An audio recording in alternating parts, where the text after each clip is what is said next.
Eagles Entertainment. Eagle Eye in the Sky is fueled by Gatorade, the official sports drink of the Philadelphia Eagles. Anything that moves, I don't care who it is. Let's go. Give me everything you got. Play fast, play hard. Let's beat these boys tonight in their house. It's party time. It's party time. Hey, here we go. Touchdown! You're listening to the Eagle Eye in the Sky podcast. Now here's your host, Fran Duffy.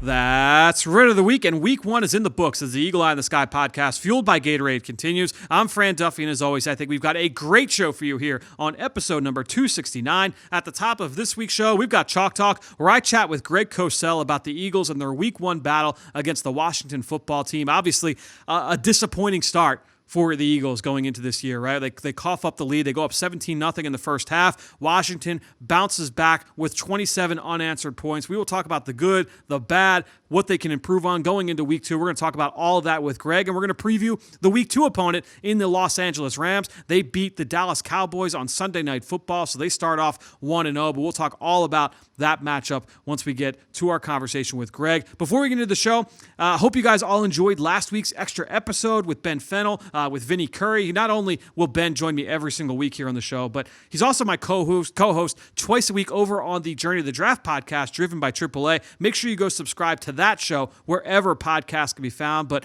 I thought Ben brought some great information last week on the show, as expected. And we were joined, like I said, by Vinny Curry late in the week as well. That will happen once again this week as Ben will come back. We'll be joined by another Eagles player. If you love the new format, I want to hear about it. If there's something that you want in either of these shows that we're not already doing, I want you to go onto our Apple Podcast page, Stitcher, leave us a rating, leave us a comment. If you've got a question, I promise that we will answer it here on the show. And if you don't know the relationship I've got with you, the listeners at home, I asked you about to fill out that survey, right? Last December, last January. Go on, fill out the survey. That's why we changed our format. We've got more episodes now because we listened to the advice that you guys gave us. One of the other things we did for you guys, you guys consistently, our listeners, especially on YouTube, who watch the show on YouTube every single week, said, can we get video? Can we get video? Can we get video of the plays that you and Greg are breaking down every week?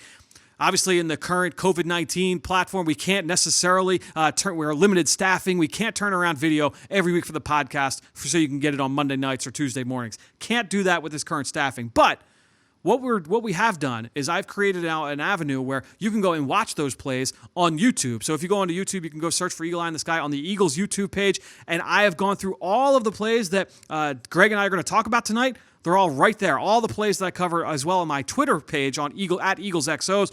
All those plays are now going to be right here on YouTube. So you can go find those plays on YouTube. You can scroll through. You can watch them as we're talking here with Greg. So if you're listening on YouTube, you've got that ability to be able to do that as well. Hope you guys enjoy that. And we'll kind of tweak that process moving forward as well. Really appreciate everybody that takes this time to support this podcast on all of our different platforms, all of our different forms of distribution for you guys at home. All right. Enough of this, enough of the housework here. Let's dive now into our chat with Greg Cosell in Chalk Talk. Let's get down to business. It's time for Chalk Talk. All right, well, back again for another edition of Chalk Talk here on the Eagle Eye in the Sky podcast, fueled by Gatorade, none other than NFL Film senior producer Greg Cosell. Greg, obviously a tough loss, disappointing loss for the Eagles here in Week 1. The first loss in the Doug Peterson era in the opening weekend of the season, the first time they've ever started 0-1. I guess we'll start on the offensive side of the ball, Greg. And obviously the topic of discussion early this week is 8 sacks. 3 turnovers for the Eagles offense, 2 interceptions, a sack fumble late. I think when you look at the 8 sacks in total, what were some of your takeaways? To me, personally, it's not like, I think a lot of people point to like the Winston Justice game against the Giants, a decade and a half ago. It wasn't like, oh man, like this one player just got beat 6 times. And I think for some people, they might look at that and say that's a good thing. And for some people, you might look at that and say that's a bad thing. I'm interested just to get your takeaways on those 8 sacks in total.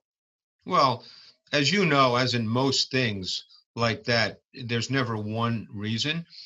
I think you start with the O-line. It was obviously a group where you had Nate Herbig and Jack Driscoll making their first NFL starts. I think there were some busts. I can remember one where Driscoll had a bust early and Ryan Kerrigan got in where Driscoll went to Troy Apke and left a first-level defensive end alone. I think there was another one later in the game where I think it was Boston Scott. I don't want to. Yep, it was. It was Boston Scott where he had a Fourth bust. and 4. Yep, it was 4th and 4. I mean, very clear. Like, Jason Kelce goes left. That's Boston Scott's man, the linebacker coming right up the gut. A lot of people, on social media, I think we're quick to point the finger at Carson Wentz, but the running back, that's his responsibility in that play. So those are 2 busts I know for sure. I don't want to, as I said, point the finger at anyone else.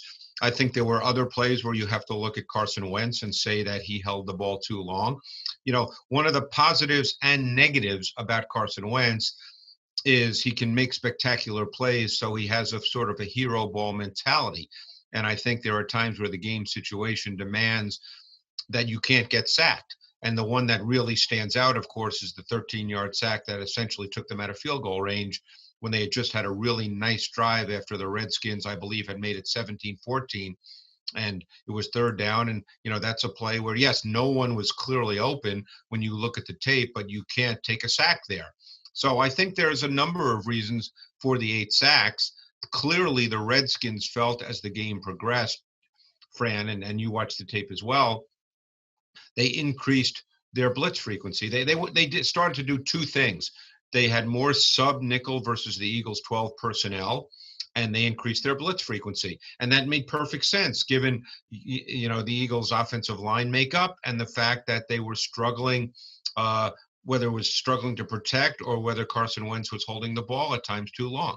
Yeah, and I think the topic of Carson holding the ball too long, I think you did a good job covering it, is that you like that aggressiveness. And to me, like, if you're saying which side of the ledger do you want to be on, would you rather a guy be too aggressive versus too conservative? I personally would lean towards the former. I want the guy that you have to kind of rein in a little bit as opposed to having to try and light that fire under him and be more aggressive. It's about walking that fine line of understanding, like, all right, like, not just of, the one that comes to mind is the second sack of the game. And they tried to throw the tight end screen pass to Dallas Goddard. Ryan Kerrigan came off. He read it. I remember that very well. Yes. Yep. It was off. Yes. I believe it was off play fake. They were that jet action. Yep. Going the other way. And they're going to try and throw this tight end screen. Kerrigan reads it. And one of the other defensive backs reads it. So Carson just takes off and it looks like he just wants to kind of run up the middle, see if he can pick up 1 or 2. At the end of the day, like, who cares if it was 7 or 8 sacks? Like, if he had gone for a 1-yard gain, like, all right, he went for a 1-yard gain and it's not a sack, but it's still a busted play.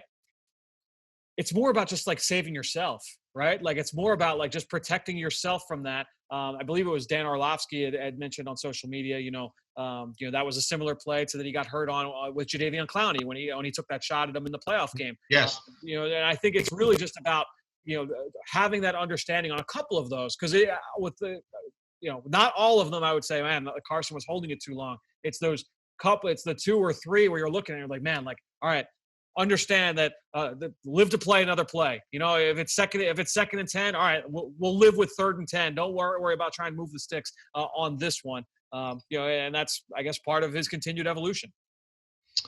Yeah, and you'd like to think that, now he's in his 5th year, that he'd start to develop a better sense for that. Someone like Andrew Luck, it took him 5 years, 6 years to figure that out. And we'll get to this obviously, but at this point in time, we assume Lane Johnson will be back this week because I think he pretty much went down to the wire this past weekend. So I assume he'll be back this week, and that will certainly help. But I think teams will attack this Eagles offense with blitz until they show that they can not only pick it up, but that they can make plays against it. And to me, Greg, let me ask you this question.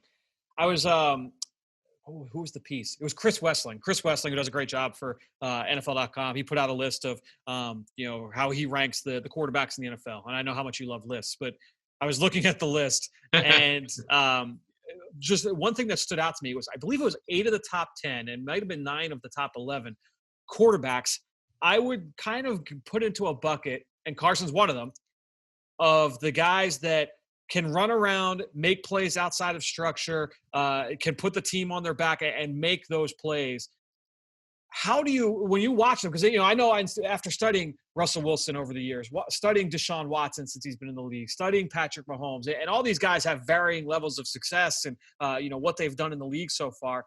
When you look at Carson in the group of all these guys, and Aaron Rodgers, we've seen Aaron Rodgers play, be up and down. When you look at those guys, how do you kind of gauge them against each other when it comes to understanding that level of, all right, like, when to play for the next play? You know what I'm saying? Like, I'm not wording this question. No, I understand what you're saying. But I think, Fran, there's two parts to that. Yeah. The NFL game now, I think, with defenses being as advanced as they are, as detailed as they are with pressure schemes and with speed, many would argue, and I'd probably now fall into that category, and it took me a while in my evolution of the quarterback position, studying it, is that there is almost a need for quarterbacks to have that second reaction improvisational ability. Yeah. And certainly Carson can do that extremely well. But the flip side of that is, and this was a great conversation I had with Kurt Warner, is you can't miss layups. You can't miss throws where the design of the play is there. You can't miss those throws.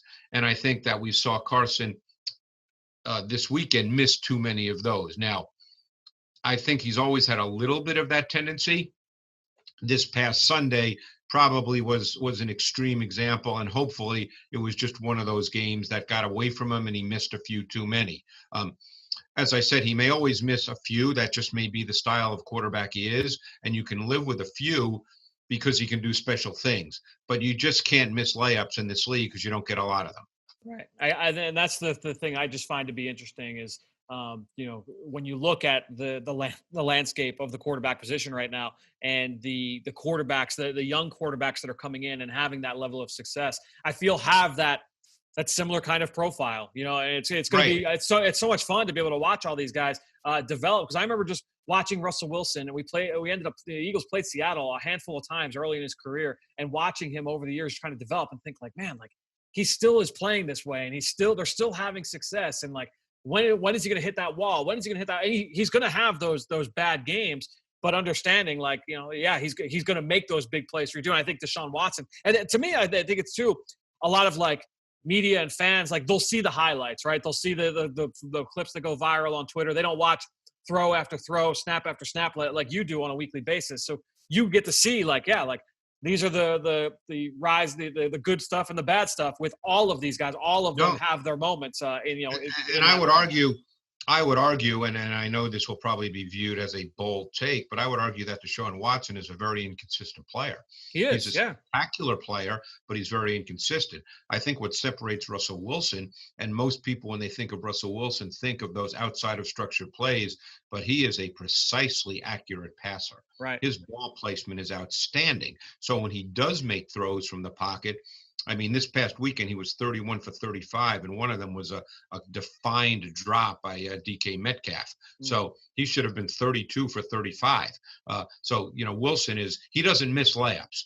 And I think the key thing, you want your quarterbacks in today's NFL to have that second reaction ability. I think it's becoming somewhat of a necessity, but you just can't miss layups. Yeah, and it's going to be something that will continue. I love having this discussion, especially about the quarterback position, especially with you. Yeah. All right, so we've talked about from that standpoint. Before we move on from the offensive line, what do you think of Jack Driscoll, Greg? I came away liking what I saw from, and I don't know if you looked at him in a vacuum as close as I did, but just for a rookie in his first start, I thought he performed pretty admirably. You mentioned the busted protection. That was the first sack of the game. For sure, he got kind of distracted by that safety moving down the line of scrimmage and took his eyes off his assignment. But outside of that, I thought he more than held his own against Kerrigan, against Chase Young. He had a couple reps. It wasn't always pretty, but I walked away feeling pretty good about what Jack Driscoll did. Yeah, I mean, I thought he had some good snaps. Maybe I didn't see him quite at the level you did. I think he needs to be able to anchor a little better. I thought there were some plays where there was no sack involved, where he got driven back a little bit, and then the ball came out. So you didn't really notice that if you were just watching the game on TV. But I thought that he battled, he fought. I got the sense, it's funny watching the whole offensive line, including Jason Peters, that they competed, but they were hanging on a lot for dear life. They competed.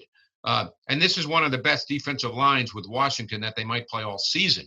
Now, obviously, they're going to go against the Rams, who have some really good players. But overall, this is a really good defensive line that Washington brings to the table. But I thought Driscoll overall, room for improvement. But you're right. He did hold his own. I think that there was a struggle at times, but he battled. And that's what you like to see. As you said, one thing I've learned over the years in evaluating offensive linemen, and I've tried to talk to offensive line coaches, it's not always about looking pretty. You've just got to battle and compete and get your guy blocked. That's all it is. At the end of the day, is making sure that your guy doesn't make the play. When it's all said and done. All right, let's get to some other aspects of this. We saw a few things here, and I want to go to this route first. Obviously, a ton of 12 personnel, which obviously is the identity of this offense to a certain extent with Zach Ertz and with Dallas Goddard. A huge day for Dallas Goddard. I loved what we saw. Two things. Opening drive, I thought that was picture perfect. Like, that is exactly, in my mind, how this offense would work. You a lot of 12 personnel. There was play action, the reduced formations. You had the vertical stretches. You had the tight ends creating some matchups. To me, that was picture perfect. And then you get into the red zone, a great concept to get Zach Ertz open for a touchdown. I mean, to me, that opening drive was how it should look. Well, I don't know how you saw it, but I didn't think that play was designed to go to Ertz. I thought it was going to go to JJ. Yeah, I think it was designed to go to JJ, and I thought actually Wentz did a phenomenal job. See, there was an example where I thought that Wentz did a great job with his footwork and just what he saw. I thought that was a really good play by Carson. But no, you're right about that opening drive. Two different play action concepts to start on the 16-yarder to Goddard, the 19-yarder Jackson on the dagger concept. Yep. I mean, it was really it was well schemed. So that was kind of a nice looking drive. And you're right. That's what you'd ultimately like to see with consistency. And then a handful of times in this game, we saw them come out not with 12 personnel, but with 02 personnel, with no backs, 2 tight ends, and 3 receivers, and they spread everybody out. They went empty. So when you are able to have that kind of personnel grouping with the 2 tight ends out in the field and you can go empty, what does that do for Carson Wentz? Well, in an ideal world, it gives him a ton of pre-snap information, and that's what you're trying to do with your quarterback. You're trying to give him as much information as possible before the ball is snapped. Because when you go empty and spread the field horizontally, the defense has to respond to that. And therefore, you get a better sense, number one, of the coverage, and number two, if they're going to bring pressure, because they have to declare that, because they can't leave receivers wide open. Now, I think when you go empty with Carson, it's a little – there's some pros and cons here, because if that first throw is not there, because a lot of times when you go empty, you go with a timing rhythm throw. You normally don't go empty with a deep drop. Because you have a 5-man protection. You don't want to risk anything there. You want to make sure the ball comes out quick. And that's why the defense can't afford to disguise anything, because they know the ball's going to come out quick most likely. Right. So, with Carson, sometimes if it's not there, then he'll tend to hold it, and that can lead to problems. But ideally, you're giving the quarterback a ton of information before the ball is snapped, and that's what you're looking to do. And a lot of teams like to go empty. It's interesting that the Eagles did it with 2 tight ends and 3 wide. A lot of teams like to go empty out of base personnel, which the Eagles will do as well with a back, because they'll get the defense to stay in base. And then that really gives the quarterback a lot of information. Yeah, and I guess the big thing, we saw the 2 big completions out of that look. You had the 3rd down conversion by Zach Ertz in the slot against Landon Collins. I thought it was a really good route on 3rd and medium. Was able to break open for a first down in the middle of the field. And then obviously the big touchdown to Dallas Goddard in the slot fade. On both of them, you got a sense of, okay, they're in man-to-man coverage here. I'm going to take advantage of these matchups, whether it's Ertz on the safety Collins or Goddard one-on-one with the linebacker Kevin Pierre-Louis working vertically down the field. Right, and I thought actually, now there's an example of a throw that I thought was a great throw, because he was taking him away from the post safety, because you didn't want to throw it a little straighter up the field, because then the post safety potentially gets involved, and you don't want to do that.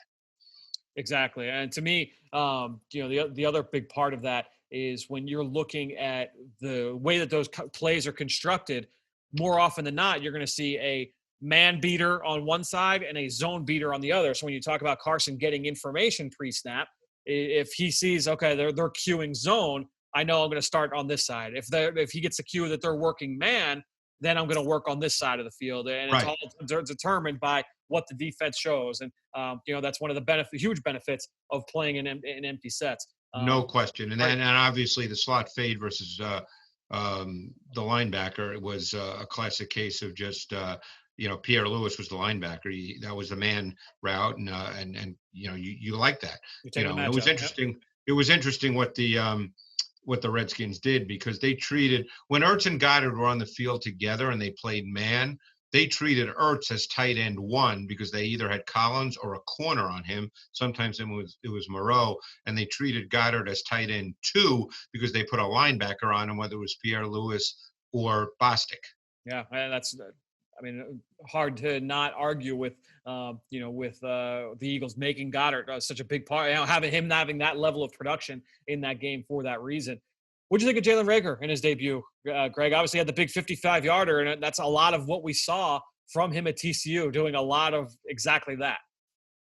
Yeah, and I would have loved to have seen him on that one that was overthrown, not slow down off his break on the deep post, because that actually was a perfectly thrown ball as well, because Carson threw that ball. He read it exactly. It was quarters coverage. They ran a perfect route against quarters. It was a post out or a post corner, and they got exactly what they wanted, because you had the outside leverage corner, so Reagor could go to the post. You had the safety Apke having to sort of settle because of the vertical route, the vertical stem. I think it was Zach Ertz, the vertical stem by Zach Ertz. I believe so, yep. And so he had to kind of wait, because quarters is really a matchup zone. So if Ertz kept going vertically, then Apke would have had to match up man to man.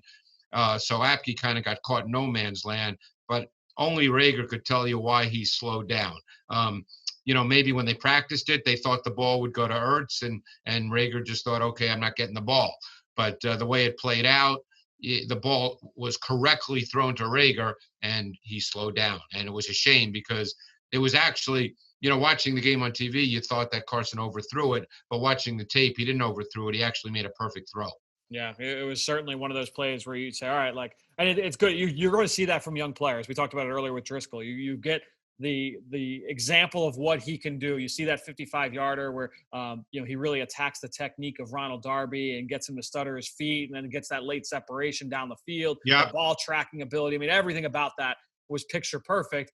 And then you're going to see, all right, this is a learning moment for Jalen Reagor, at the top of that route. And he missed the block on the screen to the left side as well to Greg Ward. So you saw, some examples of learning moments for him. And now it's about moving on and improving off of that. And the same point I would make with John Hightower. Yeah, who, sure. I thought had a bit of a struggle. In fact, I thought the second interception was on Hightower, because first of all, it was a hitch against a retreating corner, and Hightower took too many steps. He probably went about 2 yards too far on the hitch, and then he just sat there and never came back to the ball. So obviously it's an interception. It's on Wentz, and everybody says, and believe me, I don't think Carson played anywhere near a good ball game, and I think you would agree if we're being honest. But that was not on him. That was on Hightower. Yeah, it's one of those routes where it's like, you could see he put his foot. It's like exactly what you said. He had to put his foot in the ground a couple times at the top of the break. He just didn't have a clean top of that route break. And then by the time he did get out, Moreland was on top of him, and he didn't have the ability. Well, no, and they made the point on TV. Yeah. Yeah, they made the point on TV. I think it was Darryl Johnson said Moreland was sitting on the route, which when you see the tape, nothing was further from the truth. Moreland was actually retreating. It was actually a perfect call for that. They didn't necessarily know he's going to retreat, but he was retreating. It was the right throw. It's just Hightower took went probably 2 yards too deep, and then he did not present himself, as Torrey Holt once told me, as flat and friendly to the quarterback. I like that. Yeah, that's a good little axiom to take out of this. Let's go to the defensive side, Greg. And to me, the big number from this game, Darius Slay, Terry McLaurin. McLaurin had one catch for 21 yards when he was lined up man-to-man with Darius Slay. And to me, that's exactly what the Eagles were looking for when they acquired Darius Slay this offseason, was someone who could match up. It was a handful, or I didn't chart the exact number. I'm not sure if you did in terms of man-to-man. but one catch for 21 yards is what you're looking for. He predominantly lined up over McLaurin in both man and zone coverage concepts. The only time he didn't match up was when McLaurin was in the slot.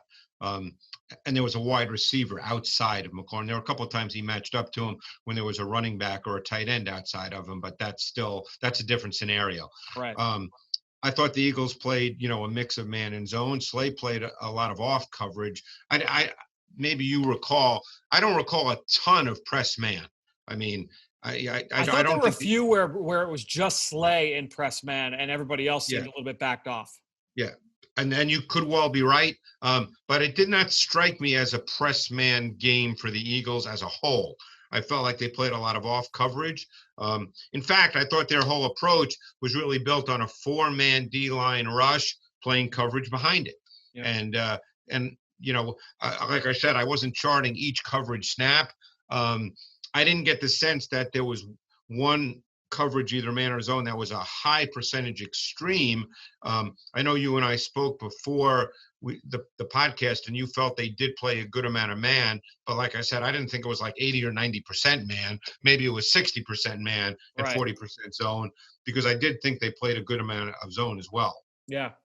No, they definitely mixed some things up, and I thought we saw some good stuff from Avonte Maddox. He had that really impressive pass break up on the mesh concept on third down. I think that would have been off-man coverage. I'm trying to think of some of the other big plays by some of the DBs. But yeah, it was definitely a good mix of both man and zone. Jalen Mills, I thought, showed up a couple of times. Rodney McLeod had a couple nice stops from depth.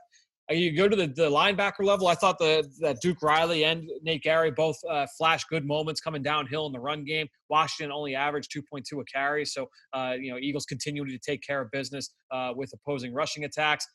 To me, like, the defensive line was, and to your point, look, Dwayne Haskins completed 17 passes. You figure, all the different screens and things of that nature off the jet action, the play action. They created some easy layup throws for him. It didn't seem to me like he ever really got comfortable. There was that one drive in the fourth quarter where it seemed like he was able to get into a rhythm. Outside of that, I didn't really feel that Haskins was able to really get into a strong rhythm throughout the course of the game. No, I would agree with that. And I think that probably, even though they won, I would imagine that last night Wes Martin woke up in the middle of the night saying Malik Jackson a few times. That first bull rush on that first third down, Greg. Oh, well, there were a number. Malik Jackson had about 4 plays against Wes Martin where he just totally dominated him physically. Malik Jackson stood out to me. I mean, I think if you're being honest watching the tape, I don't think Fletcher Cox played particularly well. I think he got moved a little bit at times on double teams. I think he's going to have to play better for this defense to be what I think they'd like it to be, because I don't think they want to be a big blitz defense, because I'm not sure who their blitzers are, and I think that, because it was a pandemic off season, I think a lot of things we're going to have to wait and see how it plays out. I could be dead wrong. They could find out in 2 weeks they have a great blitzer somewhere, and I just don't know who it is yet. But I think in this particular game, they were banking on their 4-man rush to be a big factor, and I don't think it was a big factor. The one sack that Sweat had, the sack forced fumble, came on their only snap of the game, where they played with 5 defensive linemen lining up, across the board in what we call a diamond front, and 6 defensive backs. They did not have a linebacker on the field on that play. Right. Yeah. To me, that was some of the things we expected to see from that front this year. We saw it on that one play. I agree with what you initially said about the defense. Clearly, coming into this game, they said, we're going to rush with 4, we're going to play coverage, and we're going to see if we can make Dwayne Haskins beat us. And tough to argue with that strategy. You look at the short fields that Washington was able to work with. They were able to convert. And, they were, I think, 3 or 4 in the red zone. And kudos to them. There was a busted coverage defensively on the one touchdown that the Eagles would certainly like to have back. But outside of that, I mean, like I said, I thought that the defense was able to do their job throughout the course of the game. They dealt with too many short fields, and that was, I think, a huge, pivotal point in this game. Greg, let's talk a little bit about the LA Rams, because obviously they come to town this week. Big matchup. They get a big win on Sunday Night Football against the Dallas Cowboys. This offense, no Todd Gurley, obviously, and he's been banged up throughout the course of the last couple of years anyway. When you look at Jared Goff at this stage of his development, I guess especially now that we talked about Carson Wentz in the beginning of this discussion, Where do you view Jared Goff at this point of his development throughout the course of his career, going into his 5th year? Well, they're totally different players. Goff is a pocket quarterback. He's a pretty thrower when he has time and he's comfortable. I did a deep dive on him this summer, watched a ton of Goff, and he can make some big time throws. Now, he's your classic pocket quarterback in the sense that if you can get pressure on him, you can get bodies around him and make him uncomfortable, his efficiency will drop dramatically. You saw the interception on Sunday night where they got bodies around him and he had to throw the ball quicker than he wanted to, and it was intercepted. But they are very good. Sean McVay, there's a real good mix and marriage here between Sean McVay and Jared Goff, because Sean McVay does such a nice job with their concepts, with a lot of play action, with a lot of play action boot, with a lot of misdirection concepts. They create things for Jared Goff. I've never been a believer. You hear the term system quarterback a lot. Every quarterback is theoretically a system quarterback. And Sean McVay's approach to pass offense and to offense in general really fits Jared Goff exceedingly well. And Goff, for the most part, is an efficient player. I mean, you mentioned at the top of that when you talk about him as an arm talent, when he's asked to just grip it and rip it, I mean, he can put the ball wherever it needs to be, where he's throwing the ball over underneath defenders, throwing it in stride to guys, working down the seam, the deep ball. It's a vertical stretch offense and all the different things that they do. He can make all of those throws. But it's certainly a different kind of quarterback when you talk about his ability to work outside of that structure. But no, when they're executing at a high level, I mean, they can move the ball on anybody. And obviously the run game when they were at their peak, run game was the foundation. It's about trying to find that again. And with Gurley not there, obviously, look, Malcolm Brown ran for over 100 yards this past week against Dallas. They drafted Darrell Henderson last year in the 3rd round. They drafted Cam Akers in the 2nd round this year out of Florida State. They're hoping to find some of that juju with one of these guys and hope that they can really kind of get things going. But I know McVay has said multiple times this offseason that they plan to utilize more of a committee approach, at least early on. Yeah, but it's funny. They don't need the run game to be dominant in the sense of yardage. They don't need a 1,500-yard back. It's the conceptual approach, because they're big on outside zone. And you have to think of it this way. When you go outside zone, what do defensive linemen do initially? They move laterally because they're defending the run. They're defending what they see. They're defending keys. As I've discussed many times, no one sits there on defense and says, well, gee, the running back has 8 carries for 10 yards, so we don't have to defend that. They're not thinking that way. They're defending keys. And what the outside zone run game does, and all the action, off of that with the pass game, is it minimizes pass rush at both the first and the second level. And therefore you have Goff who can drop back comfortably and work the field. And they do such a nice job with that. And I think, to me, Goff is some will argue he has limitations because there's certain things he can't do. But in the context of this offense, he fits very, very nicely. It's a highly schemed offense, and he can run it well. So the Eagles didn't play the Rams last year. They played them in 2018. They played them in 2017. You and I have talked about that McVay offense and what makes it go, the elements of that scheme. But real quick, as just a refresher for our listeners, it's a lot of tight formations, everybody lined up inside the numbers. I want to almost take this bit by bit. When you line everybody up inside the numbers, and the Eagles did a good amount of this on Sunday against Washington, especially early in that game. What is the benefit of that? What is the goal of the offense by keeping everybody in tight like that? Well, it benefits you in a number of ways. Number one, it benefits you in the run game because your receivers are in position to block, and they've got very good blocking receivers. Robert Woods is a terrific blocker. So your receivers are in position to block for the run game. Number two, it makes it much more difficult when you get to the pass game for the defense to press. So they tend to play off. And also, when you line up your receivers, particularly if you're going to line up in a 3-by-1 set and all 3 receivers are tight in a bunch type formation, you end up with a situation where you get a lot of traffic, a lot of rubs if you're an offensive player, picks if you're a defensive player, but you make it very difficult for defenders to work through traffic. So it really defines routes quickly within the timing and rhythm of the pass game, and that's what Goff is. He's a timing rhythm thrower. So if he can hit that back foot and things are defined, then the ball comes out in rhythm, and he's very comfortable and he's accurate.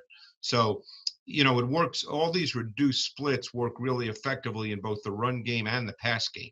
And one aspect of that too, I remember talking about this when McVay was on the staff in Washington. Kyle Shanahan was the offensive coordinator. With all the things that they would do with RG3 with those condensed looks, you had to respect the run threat. Going back to what you said about all that outside zone action, so you almost always kind of dictated to the offense, or to the defense rather, to play single high, because they had to keep Correct. that safety down. So now you're really cutting in half. All right, this is what a defense is able to play against us from a coverage standpoint. If we know they have a single high safety, we're going to run route concepts that attack a single high safety and not split the field in half that way. Yeah, and they're really good at a couple of things in their route concepts. They're really they do the flood concept, which is a 3-level stretch to one side of the field. A lot of teams do it. It's how you get to it. Teams have expanded over the years because the concept has been in existence for a long time, obviously, but it's how teams get to it. The Rams are very good at getting to it in multiple ways. Another thing they're really good at, I think they're the best in the league at this, Fran, and it's a zone concept. It's a zone beater concept, but I think they're the best in the league at what we call high-low concepts, where they run 2 routes. One route is a short route, which grabs the eyes and eats up underneath coverage, and then the second route goes behind it as an intermediate route. And it's behind the underneath coverage and front of a safety or both safeties, depending on the nature of the zone coverage. And they've eaten up teams with it. For anybody who wants to take a look at it at its best, take a look at Cooper Kupp last year against the Cincinnati Bengals. They just ran high-low concepts. It was ridiculous. I believe Kupp had 220 yards receiving in that game.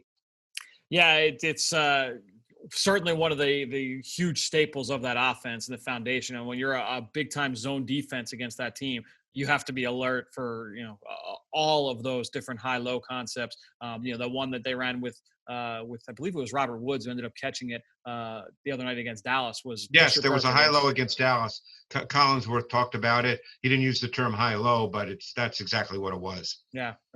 So you talk about the tight splits, the high-low concepts.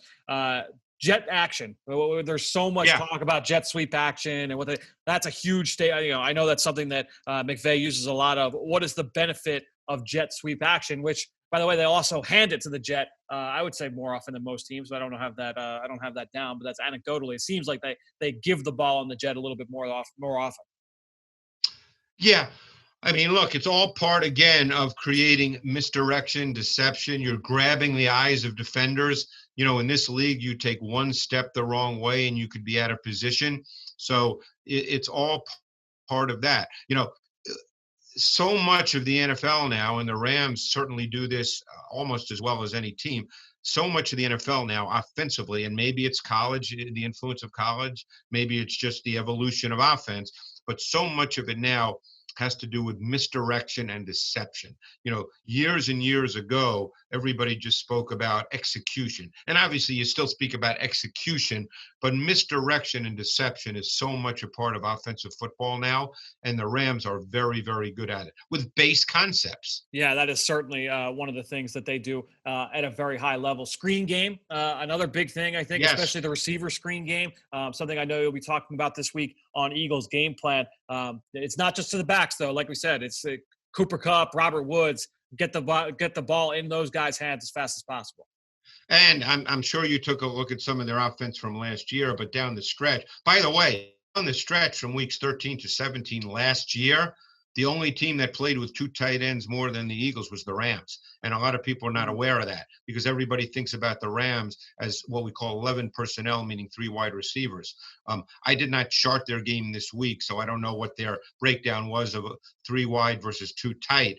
But down the stretch last year, they played two tight ends a lot. And the reason I mention that is they had this really cool play, which I always wanted to break down. We never got a chance to. Maybe we'll be doing it this year. They had this really cool play. It's kind of a filter screen to Tyler Higbee. I'm sure you saw it last year if you took a look. It's a really cool concept because it's almost off sometimes a flood concept, and it brings a fourth guy to the zone side, and there's no one who can really deal with him. And they kind of, and they throw it to Higbee, and he'd have all this room to run, and he'd get 20-plus yard explosive plays off it. I think he had 3 or 4 or 5 of them just in the final 4 or 5 weeks down the stretch last year. So we talked a little bit about the conceptual aspects of this offense. Let's quickly talk about the personnel in the terms of the pass catchers. We've talked about Cooper Kupp, Robert Woods, Josh Reynolds has been there a couple of years. They just drafted Van Jefferson in the second round of this draft out of Florida. He had a big catch the other night down the field on a fade route. When you look at this personnel in terms of the receivers and the tight ends as well, Gerald Everett, kind of an oversized receiver and used in a lot of different ways. They put him into the backfield as a lead blocker the other night against Dallas. You just talked about Higbee. They've got some impressive pieces offensively, and they spread the ball around. And you have to talk about Kupp on third down. He had a couple of big third down catches the other night, but last year he was ridiculous on third down. He had 37 catches on third down in 2019 for over 15 yards a catch and 7 touchdowns just on third down. He's really their go-to guy on third down. But to me, Robert Woods, you won't talk about him as a top 5 receiver in the league because he's not the big-time explosive vertical guy and all that. But I think Robert Woods, when you look at his complete game, is as solid a receiver as there is in the league. He's one of the more underrated players, regardless of position in the NFL, I think. I would agree with that. And I guarantee he's not overlooked by defensive coordinators. Right, no question. Let's get to the offensive line. We talked a lot about that matchup last week with Washington facing the Eagles. Andrew Whitworth at left tackle, obviously is up there in years, but is still getting it done. Joseph Noteboom, a younger guy that was a college tackle at TCU, coming off the knee injury last year, but he's the starter at left guard. They shifted Austin Blythe into center. He's kind of built similarly to Kelsey in that he's, smaller. They had him at guard last year. I don't think it really worked all that well at guard, so definitely more of a better fit at center. They traded for Austin Corbett last year. He's slid out to right guard, and then Rob Havenstein at right tackle. What are your overall evaluations, I guess, on this offensive line? Well, I think they made a good move in getting Corbett because I think last year they got stuck with little guys playing inside because they had Blythe and I believe Brian Allen was playing center because Blythe was playing right guard. And, it's really hard in this league to play with little guys inside. And, so I think that's a clear improvement. Corbett was, I believe, originally a second-round pick, was he not, for Cleveland? I believe because so. A lot of people, I remember a lot of people liked him coming out of college. And, so it'll be interesting to see how it plays out. He'll be the full-time starter at right guard. But, obviously, if this offense works the way it's supposed to, there's such a rhythmic feel to it that the ball does come out. It's pretty amazing that Whitworth is still playing at the position that he's playing, given his age and his the mileage on his tread, so to speak. No question. Yeah, no question. To me, we've talked about this before, setting strong edges in the run game, pivotal against this offense, just to really kind of disrupt the flow, not just of the run game, but the play action pass. It's going to be important in those matchups off the edge against both Whitworth and Havenstein. So you're looking at the DNs, Brandon Graham. Hopefully he is good to go for this game. Doug Peterson did say that he was in the protocol during his Monday press conference. Josh Sweat, I thought, had a good game in terms of setting the edge this past week against Washington. He'll need to do more of that in this matchup. We'll see if Derek Barnett is able to make his return as well. The matchups you would look at, Austin Corbett will see most of his reps against Fletcher Cox.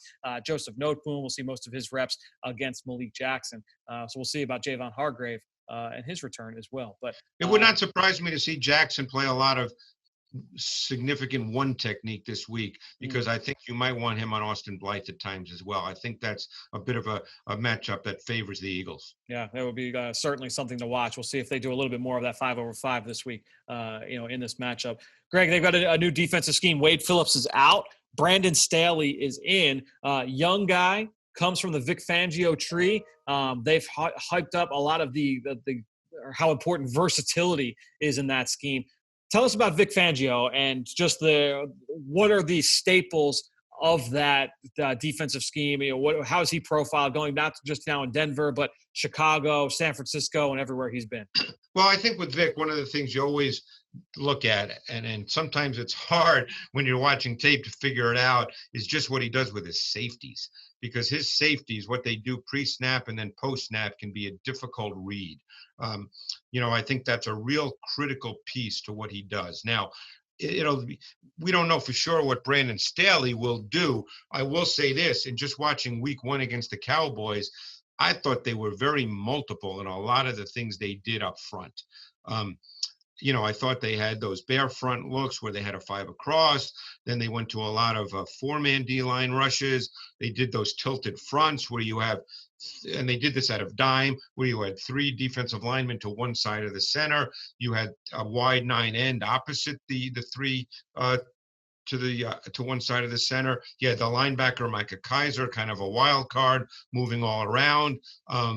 Greg, they would line up Leonard Floyd like in St. Louis sometimes. Like he was coming out, he's going to come out right at PFF as a slot corner for some of these plays. Yeah, and and then what they did with Jalen Ramsey is he was pretty much the boundary corner, so he did not match up specifically to one player.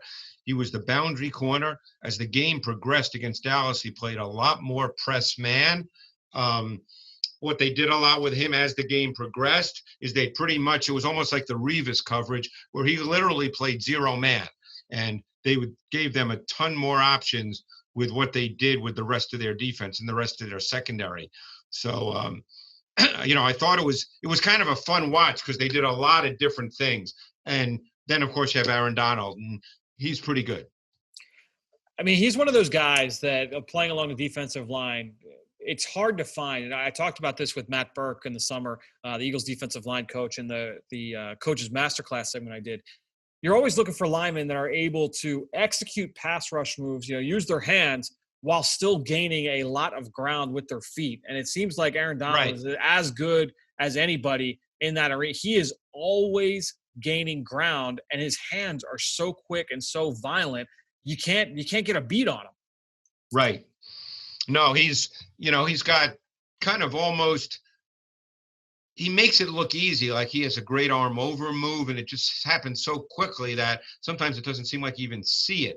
But then he's so powerful. What always amazes me with him, 2 things. Number 1, for his body type, he can get skinny.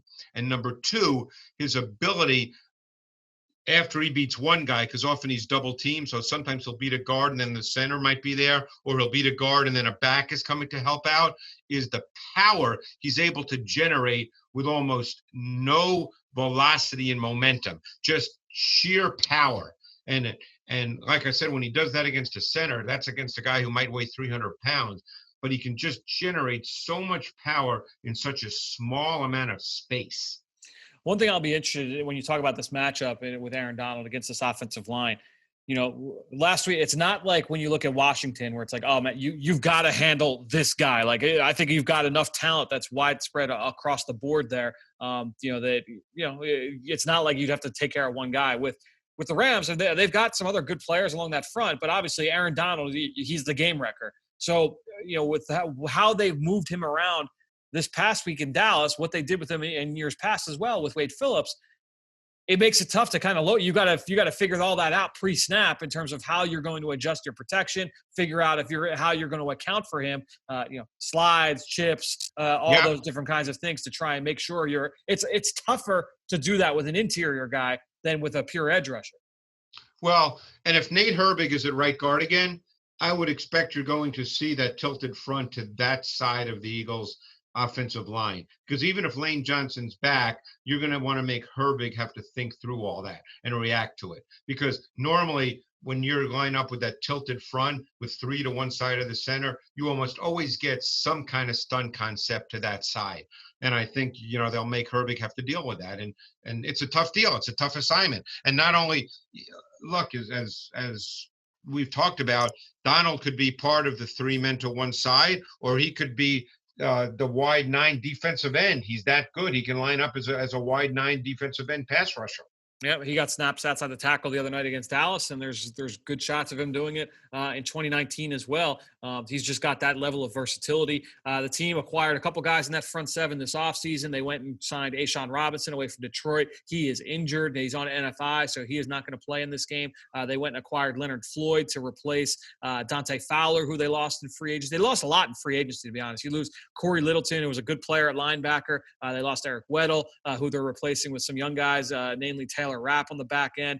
Dante Fowler they lost. Nickel Roby-Coleman, obviously here in Philadelphia now. So a bunch of guys from that defense no longer there. But one guy, Greg, who they almost lost, and he failed the physical in Baltimore, and ended up going back. I was pretty impressed going back and watching as much of their defense as I did from 2019. Michael Brockers, he's a good player. He's always been a good player. Yeah. He's just not a sack guy. Yeah. But he's a good player. I'll tell you a guy that flashed to me on tape, and he got more and more snaps as the game progressed because they went away from that 5 across bare front and played a lot more 4 down line, 2 linebackers. I thought Kenny Young flashed. Number 41. He was drafted by Baltimore. He was obviously traded. He was in the Marcus Peters trade, right? He was in the Marcus Peters trade. That's correct. He's an athletic kid. I remember watching him at UCLA. There's clear athleticism to his game. I thought he flashed on Sunday night, and we'll see if they continue to, play more of that 4-2-5 and get him more snaps. But I thought he's got good quickness, good movement ability. He's a good athlete. Yeah, it's a good defense up front in terms of what they're doing schematically. Obviously, it's a new scheme. They only have one game's worth of tape on them, but plenty to kind of figure out there. Real quick on the back end, you talked about Jalen Ramsey, the safety duo. You talked about how important safety play has been for Vic Fangio in the past. We're going to assume that it's the same for Brandon Staley. When you look at John Johnson, who he's turned into a better player than I imagined he would be coming out of Boston College. And then another guy who I absolutely loved coming out of college, and that's Taylor Rapp, who was last year's second-round pick. He's not the starter. He's the dime player as of now. And they started the rookie from Ohio State, Jordan Fuller, who, he was one of those safeties to me because, very often, as you know, Fran, because we do so much draft work, safeties have become more important in the league, but they're still not drafted super high unless people view them as having kind of a special skill set. And Fuller certainly did not have a special skill set, but he's a big kid. He's smart. He's savvy. He got beat a couple of times at Ohio State by tight ends, and I think that scared people off because, he's not a great athlete, but I think there's a savviness to his game. And it'll be interesting to see if he maintains that job or if indeed Taylor Rapp were to win that job as the season progressed. But quite frankly, I was surprised, when I put the game on Sunday night, that Taylor Rapp was not the starter, that he was only the dime player, because quite frankly, I expected Rapp to be the starter. I agree. After they lost Weddle, I kind of thought that Rapp would be that guy that kind of step in there, and take that mantle. Greg, it'll be a fun matchup.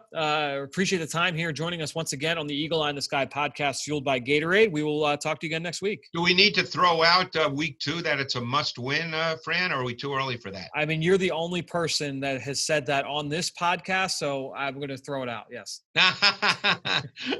Well, thanks, Greg. All right, Fran, thanks. Great stuff from Greg, and you can follow on Twitter just like I do at Greg Cosell. And while you're at it, I'm at Eagles XOs. That's where I post all the podcasts I'm a part of and all of our X's and O's content that we produce at PhiladelphiaEagles.com. And I greatly appreciate everybody that promotes this podcast on all forms of social media. That is one way to support the show, but the other way is to go into Apple Podcasts or Stitcher, leave us a rating or even leave us a comment. I wanted to give a shout out today to a couple of people that went on and left questions that I wanted to make sure we answered here. BirdGang72 left, I say, 5-star review saying they love the show. One question.